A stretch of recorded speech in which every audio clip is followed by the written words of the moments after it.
তুমি এখন আইসক্রিম খেয়ে শেষ করো না, আমি তোমার আইসক্রিমটা খাই, এটা দাও। কেন বস আক করে কই? আসসালামু আলাইকুম, আমি সায়মা মুনা। আমি আপনাদের সাথে আমার আজকে আরেকটা ব্লগ শেয়ার করব। আর আজকের ব্লগটা হচ্ছে পাখির হাট বাজার নিয়ে। আমি সন্ধ্যাবেলায় মিরপুর পাখির হাট বাজার, যেটা 1 নম্বরে অবস্থিত, সেখানে গেলাম। সেখানে গিয়ে আমার কিছু এক্সপিরিয়েন্স হয়েছে, সেটাই আপনাদের সাথে শেয়ার করব। আমার ধারণা ছিল পাখির হাট বাজারে শুধু পাখিই কিনতে পাওয়া যায়, আর কোনো কিছু পাওয়া যায় না, কিন্তু ব্যাপারটা সেরকমই না। অন্যান্য দিন আসলে পাখি ছাড়া আমার কিছুই চোখে পড়ে না, কিন্তু সন্ধ্যাবেলায় যখন আমি গেলাম সেখানে দেখলাম যে না, ওইখানে পাখি ছাড়াও অন্য কিছু পাওয়া যায়, এবং ওখানে কিছু পার্মানেন্টলি কিছু দোকান আছে যেখানে আপনি সব কিছু পেয়ে যাবেন। সব কিছু বলতে এখানে আমরা অনেক কিছু দেখলাম: মাছ, খরগোশ, কবুতর, মুরগির বাচ্চা, কোয়েল, ম্যাকাও পাখি, এগুলা কিনতে পাওয়া যায়। অর্থাৎ হাট বাজারে আপনাকে কিনতে হবে শুক্রবারে, এমনটা কোনো কথা নেই। ও হ্যাঁ, এই মিরপুরে পাখির হাট বাজার 1 নম্বরটা কোথায় আপনারা তো জানেন, আর যারা জানে না তাদেরকে বলছি, মুক্তিযোদ্ধা মার্কেটের পিছনেই এই এই পাখির হাট বাজারটা।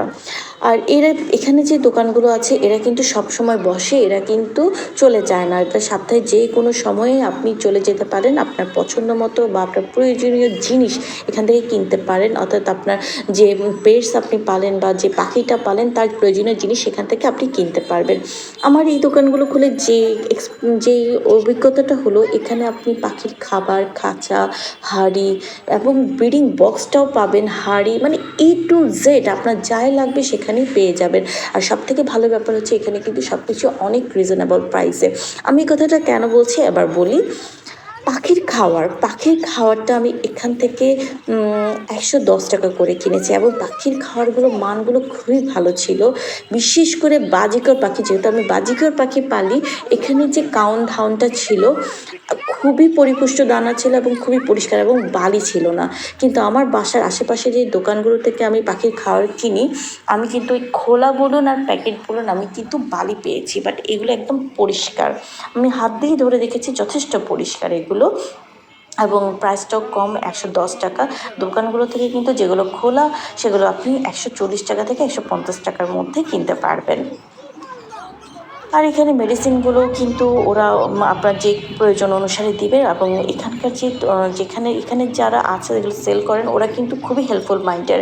অর্থাৎ আপনার কি প্রয়োজন, আপনি কোন পাখি, কোন পশুর জন্য কি লাগবে, ওটা কিন্তু আপনাকে যথেষ্ট ভালো সাজেশন দিবে, এবং কোনটার জন্য কি ধরনের মেডিসিন, কি খাবার দিলে ভালো হবে, এগুলো সব আপনাকে A to Z বলে দিবে। আমার পাখিগুলোর জন্য আমি একটা খাঁচা দেখতে চাচ্ছিলাম, আর খাঁচাগুলো আমি একটু ঘুরে ঘুরে দেখলাম। তো আমার যে এক্সপিরিয়েন্সটা হলো, সেটা হলো এখানে 2 ধরনের খাঁচা পাওয়া যায়, একটা হচ্ছে লোকাল, আর একটা হচ্ছে চাইনিজ খাঁচা। লোকাল খাঁচাগুলো এখানে 200 থেকে 300 টাকার মধ্যে পেয়ে যাবেন, যেটা বাহিরে 500 থেকে 600-র মধ্যে সেল হয়। আর দোতলা খাঁচা মানে চাইনিজ খাঁচাগুলো এখানে খুবই রিজনেবল প্রাইসে সেল হয়, এবং আমি একটু সারপ্রাইজও হয়েছে। এই খাঁচাগুলো আপনি 1000 থেকে 1200 টাকার মধ্যে পাবেন। এখানে একটু দামাদামি করতে হবে, কিন্তু আপনি 1000 থেকে 1200 টাকার মধ্যেই পাবেন, যেটা আপনি বাইরের দোকানগুলো থেকে 2000 থেকে 3000 মধ্যে আপনাকে কিনতে হবে। তাহলে বলুন তো, অনেক রিজনেবল না? হ্যাঁ, অনেক রিজনেবল। সো যারা পশু পাখি পালেন, তাদের চিন্তা করার কোনো কারণ নেই। যদি ফ্রাইডেতে আপনারা শুক্রবারে নাও যেতে পারেন, যে কোনো সময় গিয়ে কিন্তু আপনি এগুলো কিনতে পারেন। সো আমি একটা দোতলা খাঁচা নিলাম লাল রঙের, এবং এটার সাথে কিন্তু আমি কিছু অ্যাক্সেসরিজ ফ্রি পেলাম। যে ট্রে, পানি, যেটাতে পাখি পানি খায়, অর্থাৎ পানির পট, তারপরে খাবার রাখার পটগুলো, ওটা ফ্রি ছিল। আর এখানে কিছু খেলনা আমি সেট করেছি, যেগুলো আলাদা আলাদা দামে কিনতে হয়েছে। 100 থেকে 110 টাকার মধ্যে আপনি পেয়ে যাবেন। এছাড়া আপনার পছন্দ মতো আপনি খেলনা সেট করতে পারেন, দামাদামি করতে হবে।